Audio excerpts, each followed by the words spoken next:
Welcome to the opening of the academic year 2022-2023. The procession of professors you just saw is one of our academic traditions. Our 180 years of history are the bedrock for the high-tech institution we are today. The pioneers of our past and present can lead us to a more sustainable future.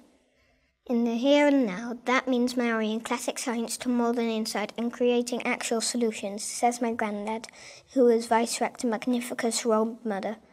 Let's hear it for Professor Mudder.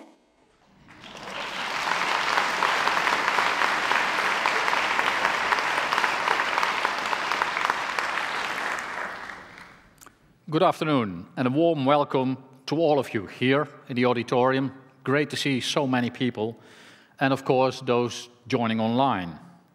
And yes, that was the voice of my granddaughter Sarah you just heard. Of course, the younger generation is one of our main reasons for existing. But will she be studying at TU Delft one day? I'm a proud grandfather no matter what, but that would be a proud moment indeed. Many of you here today have already chosen to come to TU Delft. So now, I'd like to bid a special welcome to our first-year students. You are just starting out on your academic journey, and we are happy to have you here. Hopefully, you have spent the past few weeks acquainting yourself with TU Delft, the campus and the city, and all they have to offer. But no matter how well prepared you may now feel, going from high school to university is a big step, even under normal circumstances.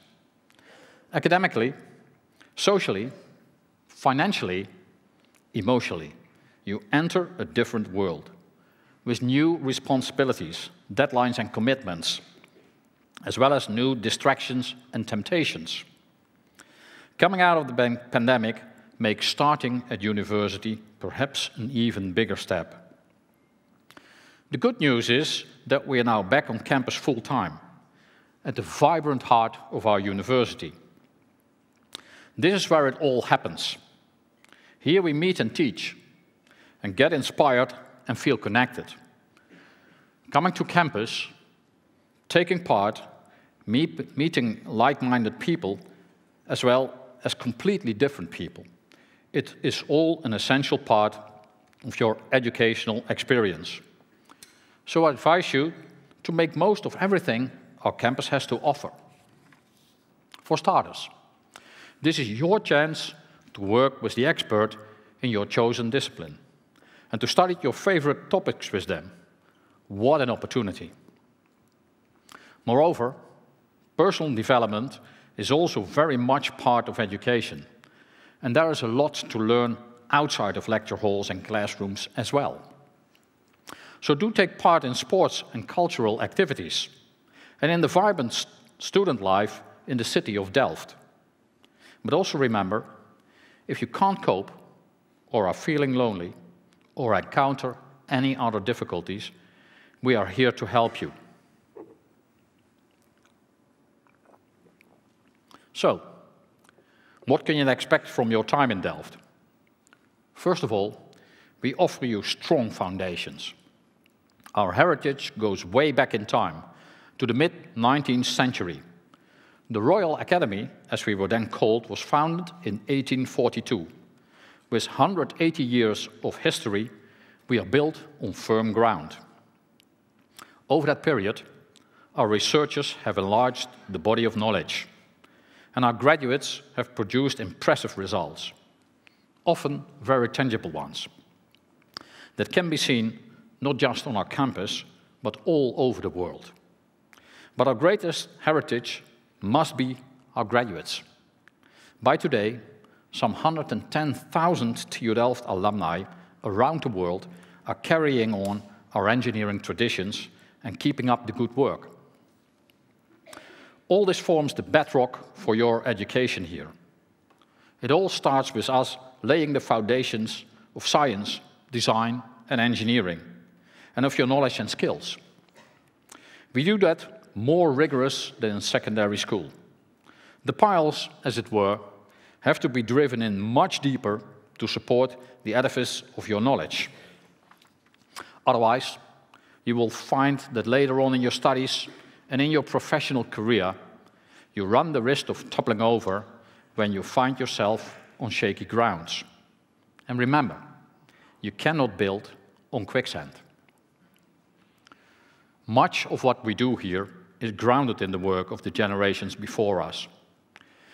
You follow in the footsteps of a long tradition of Delft engineers. I'm thinking of people like Jacobus van 't Hoff, who won the first ever Nobel Prize for Chemistry in 1901. Or Martinus Beyering, who led the foundation of modern microbiology and discovered viruses some 120 years ago. Or Elisabeth Corvuzet, who graduated a century ago and went on to become our first female professor and our first professor in theoretical chemistry.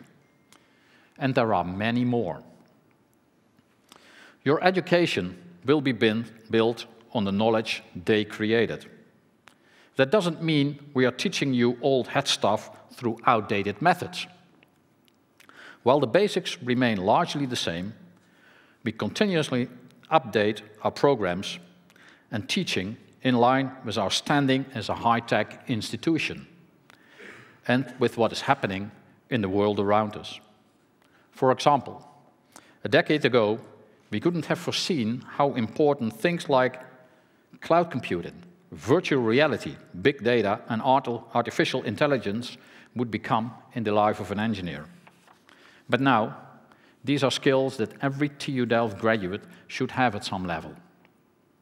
Under the surface, however, our assignment is unchanged. We are an institution of people dedicated to finding solutions. Hence, an important part of what you learn here is a mindset, a way of looking at problems and how to solve them. We are not just theorizing, but taking on actual challenges. Our predecessors worked to keep our feet dry. Nowadays, we face the challenge that we need to keep our feet dry, but not too dry. Sometimes we need to block the upcoming water. Sometimes we need to take it in and store it. Too much or too little water are therefore new challenges. And it's our task to take such a challenge on and come up with solutions that keep our world livable. And yes, there will require blood, sweat and tears every once in a while. But little is as satisfying as mastering something that is difficult. And that's what we do. Picking up the difficult challenges, as they are more interesting, and they're also the way to contribute to a better society. So, while the classical engineering attitude remains important, we do focus on what is needed in the here and now. For example, while our mission has always been to make the world a better place, the notion of what is better has changed. Our focus often lay on bigger, faster, and more. Nowadays, we know this is no longer sustainable. We must work on solutions that create a world that is fairer. We must find ways to deal with pollution and with shortages of raw material. And we must help bring the energy transition about. And most importantly, we must find ways of dealing or coping with climate change. And so, sustainability has become a vital aspect of what we do and what we teach. Based on the knowledge and experience won by past generations and pioneers, and on the insights and breakthrough of our present pioneers, we are working on a sustainable future. Past generations, however, are not only those pioneers of a bygone era. Generations of alumni out in the world form part of our TU Delft community. They form a vital bridge between our academic institution and the world of engineering practice and broader society. Based on their input and feedback, we know where the practical challenges lie and how we must develop our education to equip you to deal with those challenges. Conversely, we can supply them with the latest scientific insights. We hope that once you graduate, you will become part of that network spanning generations. If you remain part of our community, we can continue to help each other. In short, studying at TU Delft is no piece of cake, but it gives you a solid foundation for your future. What you learn here, you can pass on to the people you work with, or to your children, expanding and continuing our experience and network. That's why we say, TU Delft for life.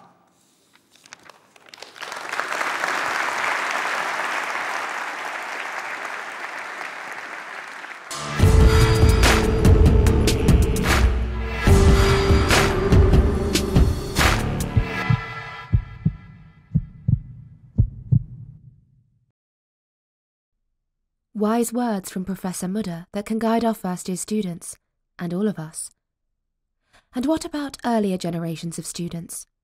Looking back, what would they tell their younger selves, given the chance? And what is their advice to the next generation? Do all of them share the same experiences, and how do they feel about our common future?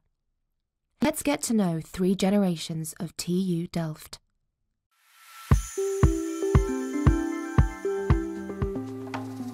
Ja, je vertelde dat... Er was geen campus. Nee, er was geen campus. Er was helemaal geen campus. Nee. Ja, want welke gebouwen stonden er wel? Nou, we hadden het oude hoofdgebouw op de oude Delft. Dat was schuin tegenover de club. Oh.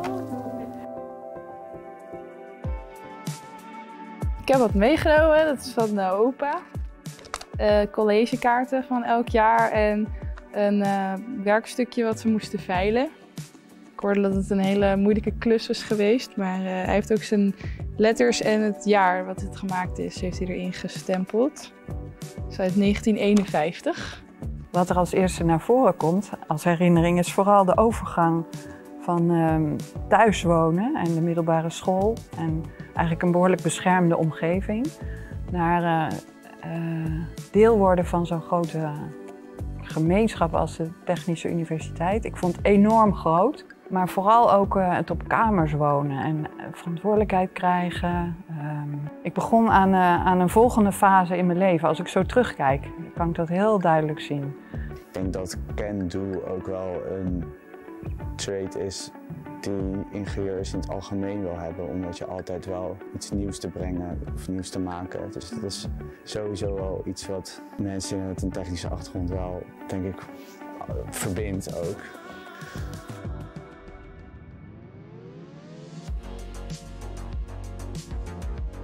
Ik ben de eerste in mijn familie die aan een universiteit studeert.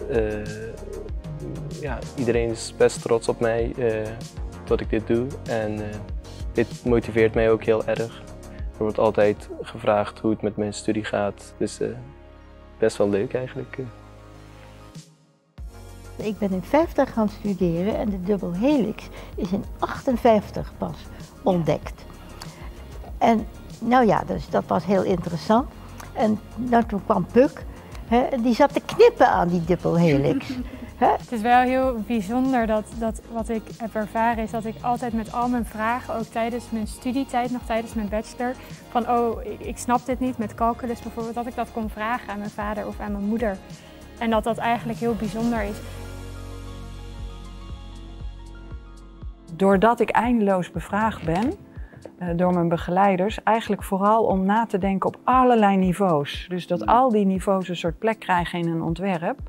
Terwijl het vak van architect zijn heb ik pas na mijn studie moeten leren op een architectenbureau. Maar ik heb hier echt leren denken vanuit allerlei invalshoeken en om dat op de een of andere manier bij elkaar te brengen. En ja, dat is volgens mij echt een grote waarde geweest. In het begin van mijn studie ging ik eigenlijk alleen maar om met studenten met eenzelfde achtergrond als ik. Ging ik me niet heel veel mengen, maar die stap zetten was voor mij wel heel belangrijk. En dat heeft me echt heel erg geholpen, ontwikkeld op allerlei soorten gebieden. Ik vond het heel leuk toen jullie besloten, eigenlijk allebei, om naar Delft te gaan. Ik was ook heel verrast. Ik dacht, oh wat leuk. Ja. Gewoon weer nieuwe mensen in Delft uit de familie. Ja, heel leuk. Ja, en ik denk dat ik altijd een stukje Delft bij me hou, hoe ik denk over problemen, maar dus ook hoe je denkt over oplossingen. En dat in welke baan je ook zit of waar ik ook terecht kom, dat je altijd dat bij je houdt van oké, dit is een probleem, maar hoe gaan we dit dan oplossen? Ja.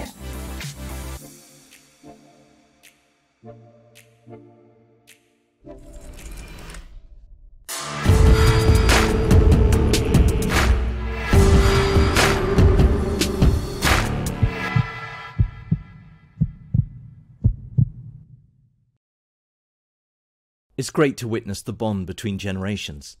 We need that kind of solidarity and commitment to tackle the challenges that lie before us. Solidarity between generations, between organisations, between town and university, between all of us. At TU Delft, we want to be a community for life that supports its members in providing solutions. And speaking of solutions, Dr. Yasmin Fadar has come up with an amazing one. Let's take a look. Good afternoon, everyone. It's an honor being here today to tell you about some of the cool research projects that we do in my lab. But first, I want to start with a story. I grew up in this beautiful town on the coastline of Turkey. And currently, I'm living in another beautiful town in the Netherlands. I love living here, but there is something that I am not particularly very happy about, which is being far away from my family. What is worst about being far away from your loved ones is that you have to share most of your memorable moments in digital. And frankly, I find those interactions very unnatural and even sometimes awkward. For example, I met my nephew for the first time in a Zoom call. And normally, in Turkish culture, when your sister-in-law has just given birth, you wouldn't just stand there and wave your hand saying, "Congratulations, hey Deniz, welcome to the world." For me, this is a very weird way of interacting with your family, but at that moment, this is all we could share. The next time I saw my nephew in the physical form, he was already 1 year old. I'm sure you all had similar kind of experiences, especially in the last 2 years during the COVID pandemic, right? So have you ever thought, why do we feel those digital interactions unnatural? What is the reason for that? Well, when we interact in the physical world to perceive our surroundings, we use our 5 senses. But unfortunately, that reduces to only 2 when we interact in the digital world. We only use our vision and hearing. And surprisingly, this situation hasn't been changed in the last 50 years since the invention of personal computers. And according to a recent study, the average time that a person spends in the digital world has increased to 8 hours in a day, which means that we have been spending approximately 1/3 of our life by only using our eyes and ears. I really don't like this situation, and I want to change that. I dream of a world where I can touch and feel the digital. I imagine that one day, when I speak with my nephew on that Zoom call, I will touch my computer screen, and I could feel his tiny, squishy, warm hands instead of a rigid and glass surface. So I have been chasing this dream for the last 9 years, and today I will share some of the things that I have learned and my vision on how to reach that goal.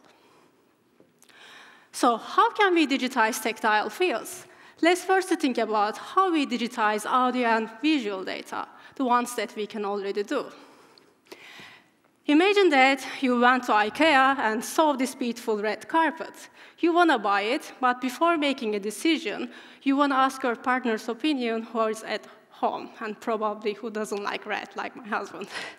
So what do? You grab your camera, take a picture with it, send it to them, and on the other end, they should have a device that they can visualize this image. So if we look at this process in a very, very simple form, we can see that it has 3 components. First, we should have a device, which is our camera, that can record the light as it comes to our sensing organ eye. And then we should have a way of storing this light in a compact way so that we can modify and share with the others. And finally, we should have another device that we can visualize this image.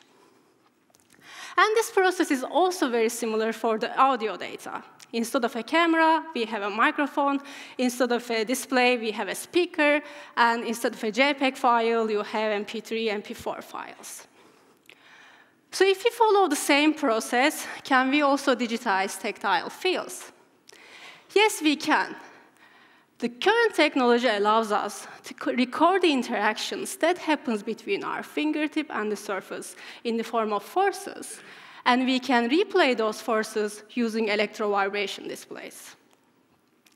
These devices can generate programmable friction and roughness on a flat touch screen by modulating the frictional forces between our fingertip and the surface using electrostatic forces. So you might say, wow, that's cool. So we have a recording device, and we have a rendering device. Then why don't we have those devices integrated in our smartphones or computers? What is the problem? The problem lies in the middle. Unlike the audio and visual signals, tactile signals need physical interaction, and that changes everything. Because of our soft fingers, these interactions are nonlinear. So every time you touch a surface with a different force and speed, the generated forces will be different, and it will be different depending on your finger mechanical properties. All these nonlinearities are also valid for the rendering side, but on top of that, the electrostatic force generation principle of these displays is also nonlinear.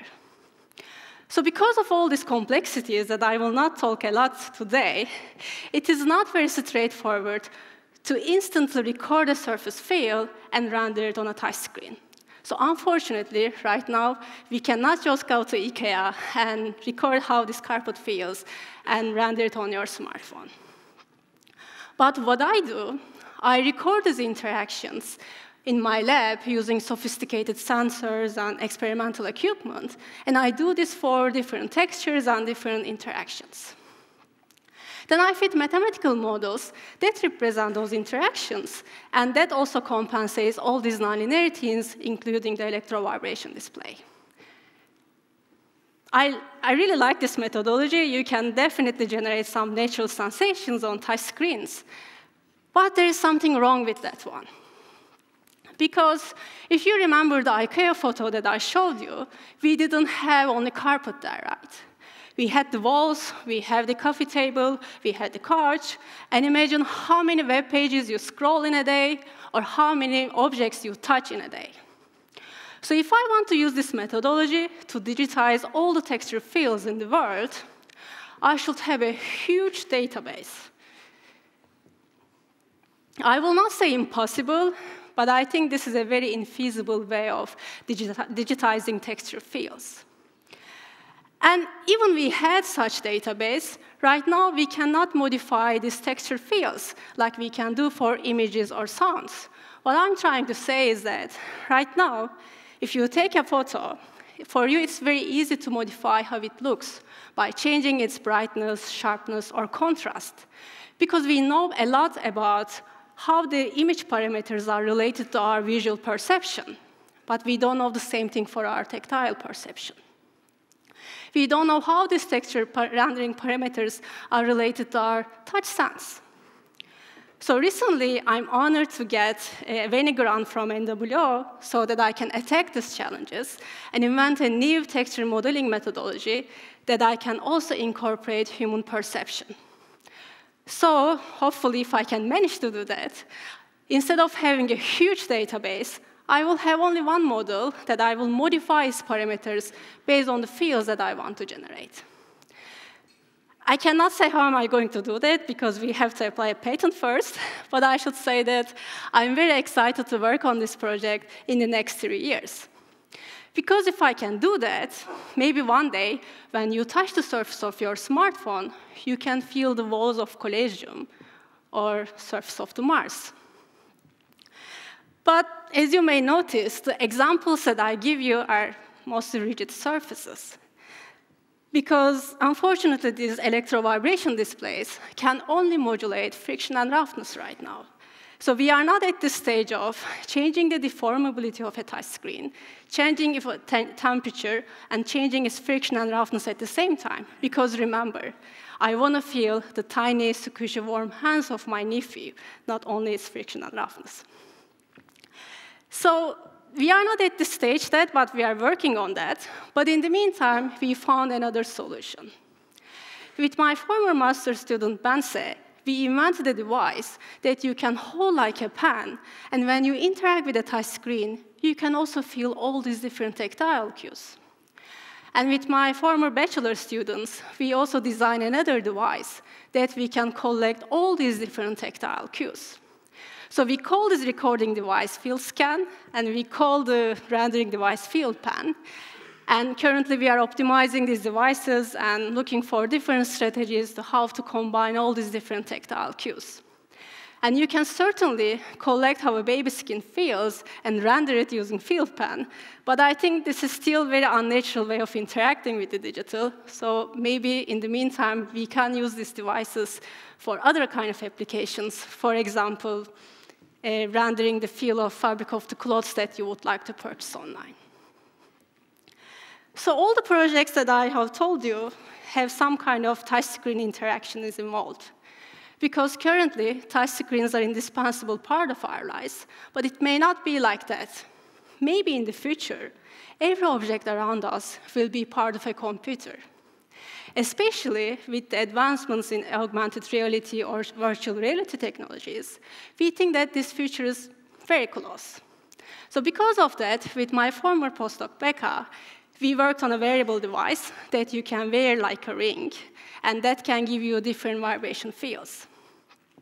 What is nice about with this device is that you don't have to occlude your fingertip so that you can also interact with the physical objects around you and feel them. And we also made a new texture modeling methodology that we can augment different texture fields when you interact with different objects. Currently, we can render very simple surfaces like bumps or periodical ones, but we think that in the future, we can expand it even for complex surfaces. Like when you interact with a flat wall, maybe you can feel the brush strokes of Van Gogh on his Starry Night painting. As I said, I dream of a world where I can touch and feel the digital, and every day, my team and I are working towards for this dream.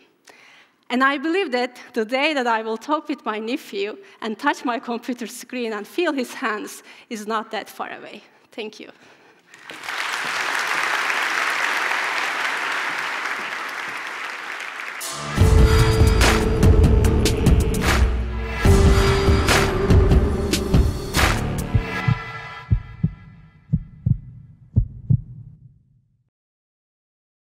That was wonderful. Dr. Veder's work exemplifies our motto. We don't just want to be good at what we do, but what we do should also be good for something. And our little change of pace, because if there's one thing that's good for all of us, it's music.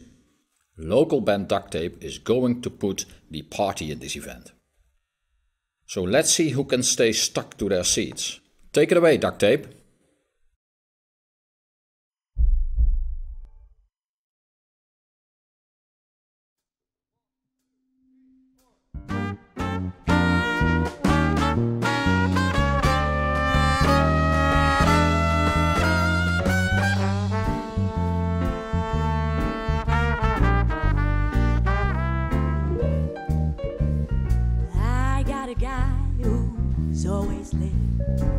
Anytime she has a date, but I love him.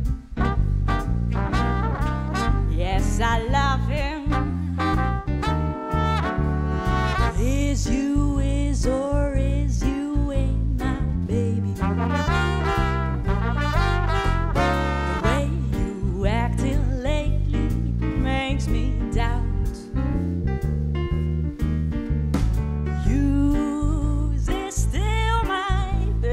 Baby.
can tell.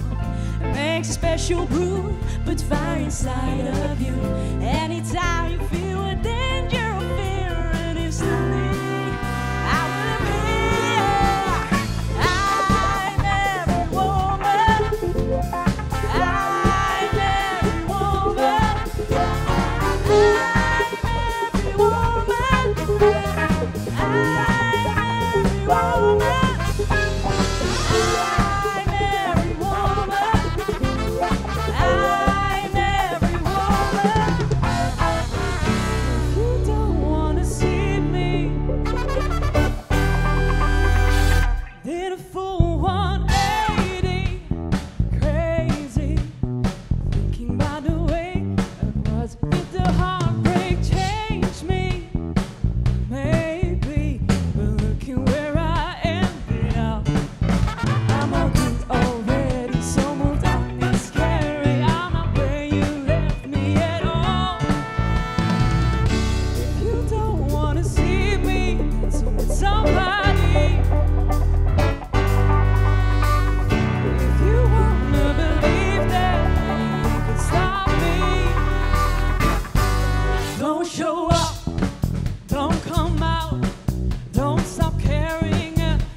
Wow, what a contribution! At TU Delft, we want to make a contribution to solving societal problems. And the best way to do that, we know, is to combine disciplines and viewpoints, to break down barriers between fields and institutions. That is exactly what TU Delft's Wouter Surgeon and Christos Stridis of the Erasmus Medical Centre are doing.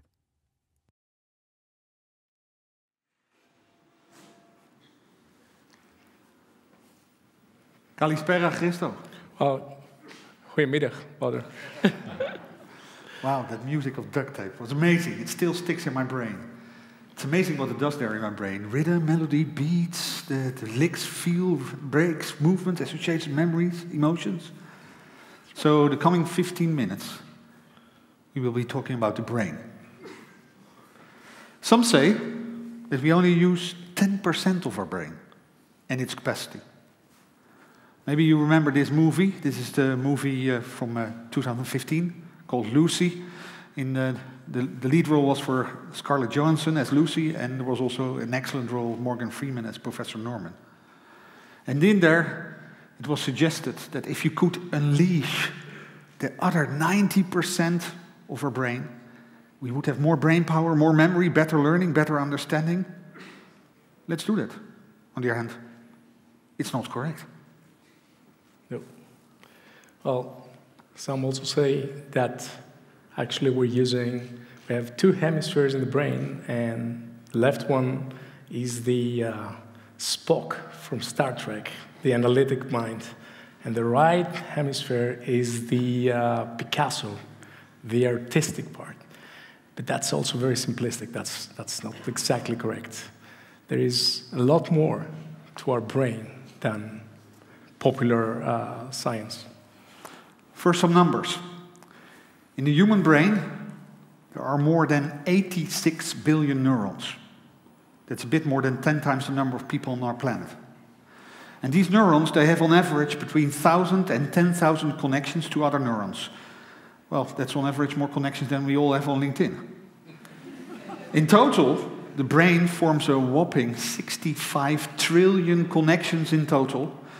That is 65 followed by 12 zeros, a staggering number. Right. But don't make after this number, don't make the mistake to think that the brain is a big blob of neurons. As a matter of fact, it's a very unique organ, very homogeneous in structure, and with unique plasticity, the highest one we know in the universe. As an example, we have the cerebellum, which is a Latin word for the little brain. And it's responsible for all, it's a large switching network system, and it's responsible for all our motor tasks and a lot of everyday activities we do without realizing. So listening to music, as we just did, learning to play music, having rhythm, playing football, even holding a cup of coffee without spilling it on your nice jacket, are all because of the cerebellum. And all this actually is packed in a whopping 69 billion neurons. This makes, if you paid attention to the previous slide, this makes about 8% of all the neurons in the brain. So there is a lot of diversification inside it. It is also important to note that the functions executed by the brain can be very complex. For instance, what we see here, this is the visual cortex. So the visual cortex is basically behind you, in the backside of your brain. And that is the part that receives, integrates, and processes visual information. It has only 4 to 8 billion neurons, but it needs 7 layers of image and video processing before we can really see. In the layer of the visual cortex called V1, the first layer, there's a correspondent like pixels on an image. So we call them phosphenes. So if you see a pixel, then you trigger a phosphene in your brain. However, the other layers, for instance, physics, that is much more complex. It is focused on transitions, on detection of motion, of visual stimuli, and it acts as a real motion detector. If neurons are the building blocks of the brain, what is so special about them? Well, neurons are miniature computers. They're complex chemical factories and also information messengers. They use electrical and chemical signals to transmit information across the brain and even across the entire body. Everything we feel, think, and do would be impossible without the work of neurons. So what does a neuron look like? Well, here you can see a diagram. There are 3 basic parts. There's a cell body, and there are two types of extensions called the axon and the dendrite. The cell body that you see at left, the soma, there's a nucleus that controls the cell's activities and contains the cell's genetic material. But the real thing is happening with the dendrites and the axon. The dendrites, they look like the branches of the tree, and you can see that on the left side of the neuron, and they receive messages from other cells, from adjacent cells. And the neurons then process that information, they communicate it along the axon, the long tail, and then they transmit it to other cells. Neurons communicate with each other by sending chemicals called neurotransmitters across a tiny space called the synaptic cleft, and that is between the axons and the dendrite of adjacent neurons. So that's what you see on the right side. The adjacent neuron here is in orange. And depending on the type of neurotransmitter that is being released by the left neuron, and into the synapse, the cleft between the 2 neurons, the sensitivity of the receiving neuron is being modulated. And it can be in 2 ways. For instance, if the neurotransmitter that is being released is glutamate, then it has an excitatory effect, meaning that basically you make the adjacent neuron more likely to fire electrically, and then it generates an action potential.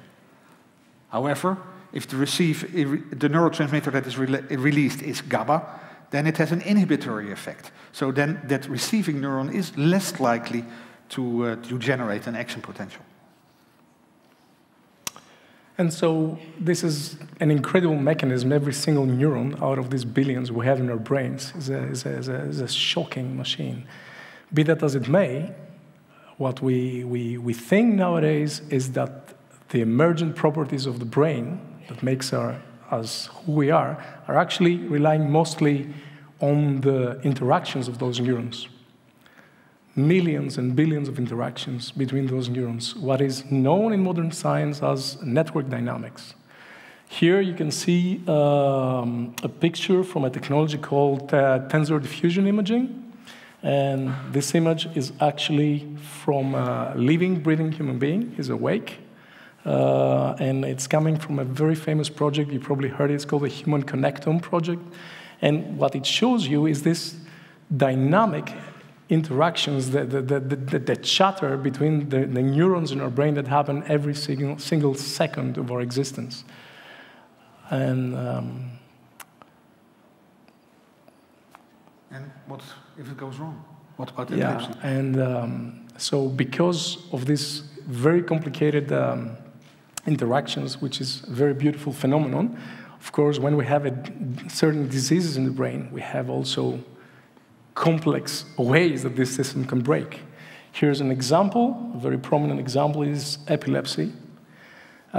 It's a network phenomenon which basically happens when multiple neurons in different locations in the brain, so it's not only one region, as you can see in this picture, so the multiple locations of multiple neurons in different parts of the brain are activating at the same time. So we have this synchronous effect happening to the point that the brain is driven into, it gets into an overdrive. If you actually see an MRI scan, a live MRI scan of a person getting into a seizure, it is akin to a wildfire spreading through a forest.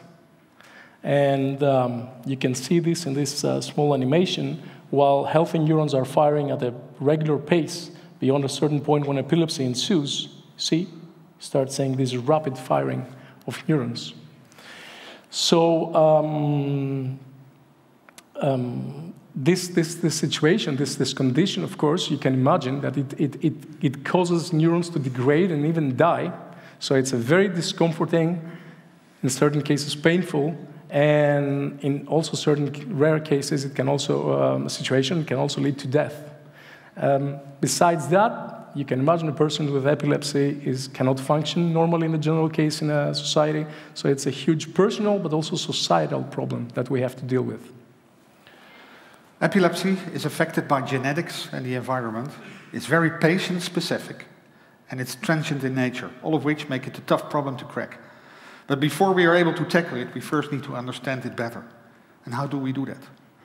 Well, the golden standard is to use EEG, short for electroencephalography. Basically, what we do by this kind of bathing cap, and we make a connection with the outer side of the brain, the scalp, and there are metal discs on top of it, and you can see them there. They are connected to wires. And there we do an electro recording of the brain. And this is how we can detect the epileptic phenomena, and maybe also where it originates from. But despite that it is the golden standard, EEG can only capture electrical patterns, and only with very crude accuracy. We're living in an era that new technologies are becoming available to us. The goal is to try to achieve, because of what I just mentioned about the dynamic phenomena in the brain, our goal is to try to capture this dynamic phenomena at the highest possible, what we call spatio-temporal resolution, right? So that we are able to understand what's happening. One of these technologies we have the pleasure and the honor of developing together here at TU Delft, together with Erasmus Medical Center. It's called functional ultrasound imaging. And the basic technology is similar to the sonograms that pregnant women have to image their babies during pregnancy, during labor. On the left, you can see there is a probe, right? And we scan an awake patient. And on the right, you can see a live picture, video, I should say, of thousands of microvessels transferring blood across. Now, why is this very important to us? Because we know that blood flow is very strongly coupled to neural activity on the same region of the brain. So by visualizing at that level of detail in space and time the blood flow, we can make very strong deductions about the neural activity or lack thereof in that part of the brain. And indeed. And then how can we start treating them? Well, clearly epilepsy is a network phenomenon in which many neurons that wire together also fire together. So in order to go for treatment, we need to reliably detect the onset of an epileptic insult. So we need to record at multiple sites simultaneously. And this can, for instance, be done by a flexible cortical implant, like the one we see here and we have developed here in Delft together with Fraunhofer. Electrodes made out of gold span multiple regions of the cortex, so the outer side of the brain, and they route their signals via insulated golden tracks to a chip in the middle of the implant. This chip processes these signals and detects the location, the type and severity of the epileptic seizure. However, as you can see, it is still quite a large implant. Because of that, the surgical implant procedure can become very, very complicated. So, right. So, stands to reason that if we're trying to capture and record as large an area of the brain as possible to understand what's happening, it's symmetric. It's let's say, analogous that we should try to perturb the brain in a network fashion as well, right? Remember what we said about epilepsy? It's a wildfire, right? Occurring at the same time, different parts of the brain. Makes it extremely difficult to handle across humans. So one of the approaches we're exploring, is to actually implant, to sort of spray the brain with a cluster of very tiny implants that are able to communicate with each other, and depending on the particular epilepsy pattern, the way it manifests, they are coordinating a stimulation strategy, and then they're firing in a synchronous fashion to stop it in its tracks.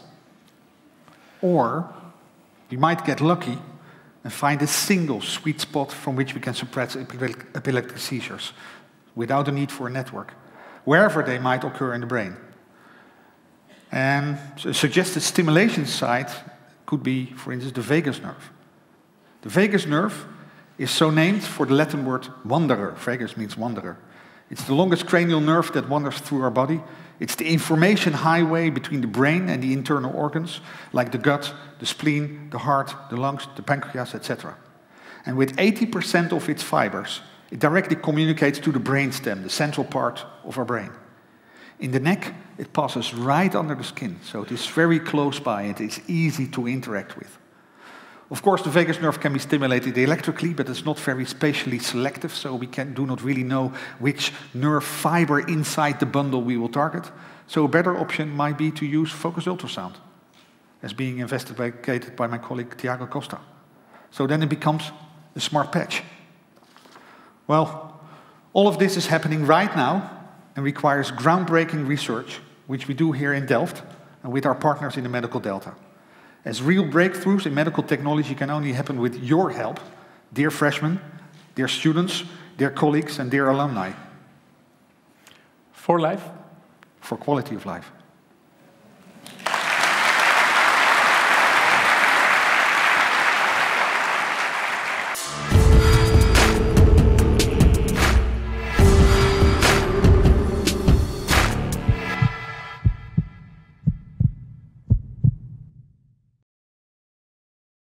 Today, we could only show you a few of the great things that go on at TU Delft. Our campus and our community are full of people like Yasmin, Wouter, and Christos. They are dreaming big and changing the world for the better through science and engineering, all to fulfill our mission of creating impact for a better society. We want you, our first-year students, and all of you out there today, to be part of that community, to make lasting connections, so together we can be a creative force for good. 180 years is a lot of history, but also a big responsibility. We owe it to ourselves to keep making an impact on the world around us. We want to be a force for good, and our students and graduates are by far our biggest impact. This is where the magic happens. Our campus. Here we teach and we learn, we invent and we innovate. It's all about the meeting of minds, exchanging ideas, working together, and about keeping an open mind to other angles and approaches. diversity can drive innovation.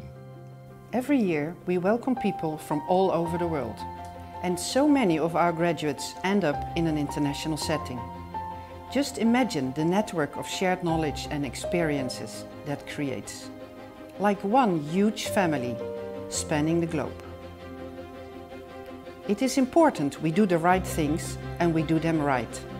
It's also important to do well on a personal level. So we should treat each other with respect. And we should all feel safe on campus. This year, the Delft Student Associations have initiated the campaign Are You OK? We strongly support this. Making an impact starts at home, on our campus. Together with a wider community, we set our innovations on the path to application in living labs. In fact, our whole campus is a living lab in our quest to become carbon neutral by 2030. At TU Delft, we all share a dream. We want to make the world a better place. It's as simple and as complex as that. And of course, we can't do that by ourselves. We need all of you. All of us together are TU Delft. That makes me proud beyond words. Those who leave TU Delft always take something with them. A piece of blue in their hearts, reminding them of their time here. They will always be part of our community. That's why we say TU Delft for life.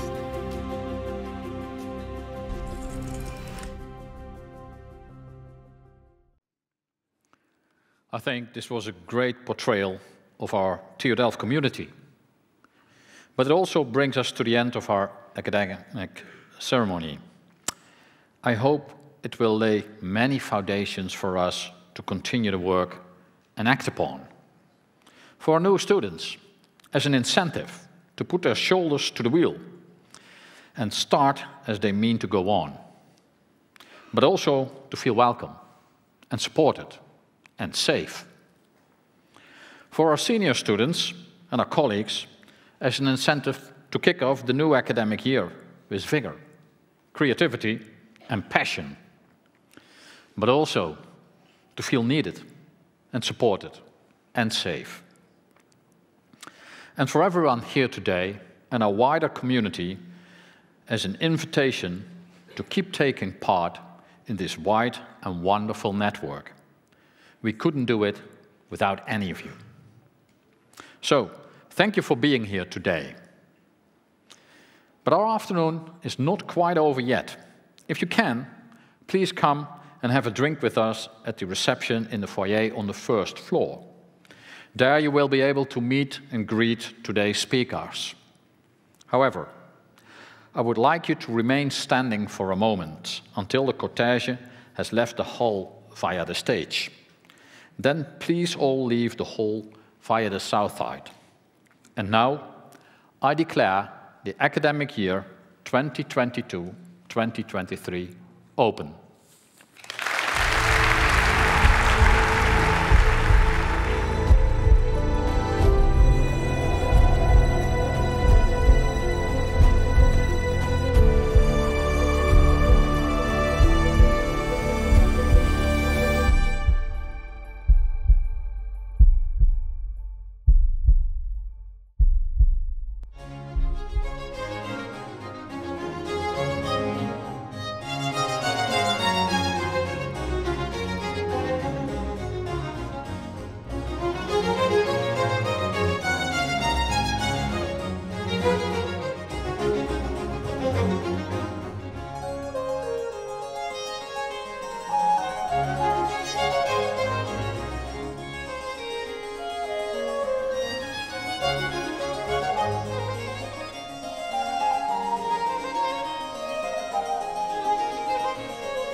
you.